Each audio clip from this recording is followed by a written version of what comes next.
Hello guys, আশা করি তোমরা খুব ভালো আছো। Good morning. তো তোমাদের ভালোবাসা আমিও খুব ভালো আছি। তো আমি সকালবেলা উঠে পড়তে বসেছিলাম, আর দাদা পড়তে গিয়েছিল। তো আমি পড়তে বসেছিলাম। আমার বিশাল ঠান্ডা লেগেছে। তো মায়ের শরীর খারাপ, ঠান্ডা লেগেছে মায়েরও। তো তার জন্য আমার ভিডিও দিতে পারিনি। তো চলো মা কি রান্না করছে দেখি। আমাদের বৃত্তি বেঁধেছিল, তার জন্য মাছ বাবা এনেছিল। তো তার জন্য মাছ এনেছে, অনেক রকমের মাছ এনেছে। চলো তোমাদেরকে দেখাই। আর সারা রাত 3-4 দিন ধরে জল পড়েছিল, তার জন্য জামা কাপড় সব ভিজে। আর আমাদের ইটগুলাতে কত স্যাঁতলা দেখেছ। তো এটা হলো চিংড়ি মাছ, আর এর উপরে যেটা আছে না কালো পাড়া, সেটা হলো চ্যাং মাছ। কারণ এই চিংড়ি মাছ গলদা চিংড়ি তো সবাই চেনা, তো ছোটো ছোটো চিংড়িগুলো কেউ চেনবা না, এটা আমাদের গ্রাম না, তার জন্য ছোটো ছোটো চিংড়িগুলো দেখা যায়। আর দাদা পড়তে গিয়েছিলো, আর কী সব এনেছে, হলুদ, লঙ্কা, নুন, রসুন এইসব এনেছে। তো আমি রেখে দিলাম, রেখে দিতে বললো।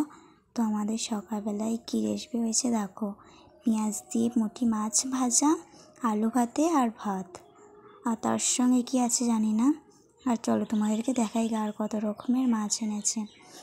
এইটা হলো চিংড়ি মাছ, আর এর উপরে যেটা দেখতে পাচ্ছ বড় পাড়ায়, এটা হলো চ্যাং মাছ। এই যে চিংড়ি মাছগুলো অনেক ছোট ছোট। আর এটা হলো পুঁটি মাছ, এটা পুঁটি মাছের টক। আর এটা তেলে লঙ্কা ভেজেছে, আলু ভাতে করবে। তো এই যে, আর আমার দাদা এসেছে, ওকে ভিডিওতে দেখিয়েছি বলে ওর রেগে ঘুম, তার জন্য একটুখানি দেখালাম। আর ওকে আমি মেরে দিয়ে পালিয়ে এলাম। আমাকে নাহলে ভিডিও করছি বলে মারলো না আমাকে, নাহলে আমাকে যা মারে কি বলবো তোমাকে। চলো আমাদের ছাদে মাঠটাই দেখা গা, এত পরিমাণে জল জমেছে কি বলবো তোমাদের। ওইদিকে কাঁদে কাঁদে বন্যা হয়ে গিয়েছে বা জল দাঁড়িয়েছে, কমেন্টে বলবে, ঠিক আছে। আমার এদিকে আমার দাদা এখানে পড়তে বসেছিল, এখনও এই যে দেখো এখনও বইগুলোকে গোছায় নাই।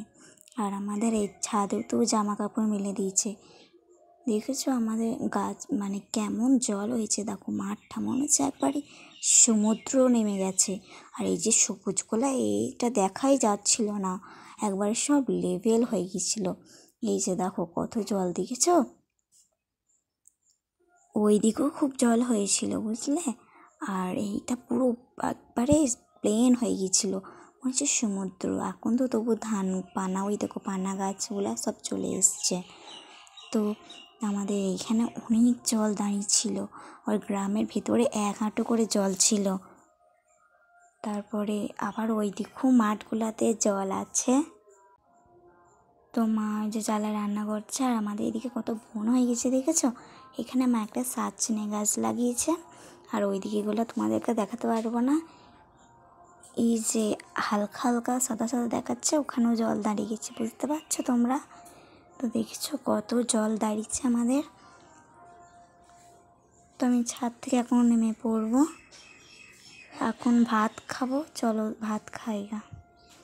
দেখেছো কত সুন্দর আসছে, ব্যাপক লাগছে। চলো ভাত খেয়ে নিই গা।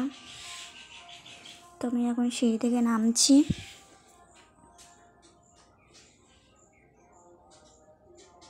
সিঁড়ি থেকে নামতে নামতে এত ভয় লাগছিল।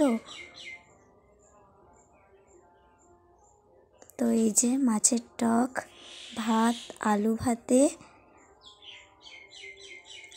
তো আমাদের হলুদ দেয় বলে হলুদ পাড়া হয়। আর ভাতের সঙ্গে ঘি থাকবে না, গরম গরম ভাতে ঘি পুরো একবারে জমে ক্ষীর হয়ে যাবে। এই যে আমি বসে পড়েছি ভাত নিয়ে। তো আমার হাতে এখন 2টো চুড়ি আছে, আর নাইকো সব ভেঙে গেছে। সবে আমি ভিডিও করছি বলে দাদা আড়াল হচ্ছে। এই যে টাট খেয়ে একটু ঘুমোলাম, দিয়ে বিকেলবেলায় চলে এলাম ছাদে লেবু নিয়ে। তো কার কার লেবু মাখা খেতে ভালো লাগে কমেন্টে বলো। তো আমার তো খুব ভালো লাগে। এই যে লেবু মাখিয়েছি, লেবুগুলো অনেক রস, আর আমার খুব ভালো লাগে নুন লঙ্কা, এই যে লঙ্কা মাখিয়ে ভালো করে জিভে জল চলে আসে, এত সুন্দর লাগে লেবু মাখা খেতে। আমার তো খুব ভালো লাগে এই যে লেবু মাখা। আমি এখন খাবো বিকালবেলায়। তো আমি বিকালবেলায় এইটা দিয়ে প্রথমে শুরু করলাম লেবু, এত সুন্দর লাগছে কি বলবো। তো আমি মনে হচ্ছে আরও খাই।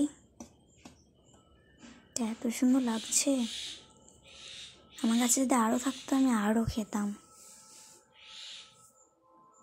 তুমি সবটা শেষ করে দিয়েছি, তা আমি এগুলো এখন সব খাবো। মাকেও দেবো না, দাদাকেও দেবো না, কাউকে দেবো না। তো আবার একটা নিয়ে আমি খেতে লাগলাম। তো বাই, দেখা হচ্ছে তাহলে আবার পরের ভিডিওতে। তো আমি বিকালবেলা আমার খুব ভালো লাগছে, ঝাল ঝাল বেশ। বাই, দেখা হচ্ছে তাহলে পরের ভিডিওতে।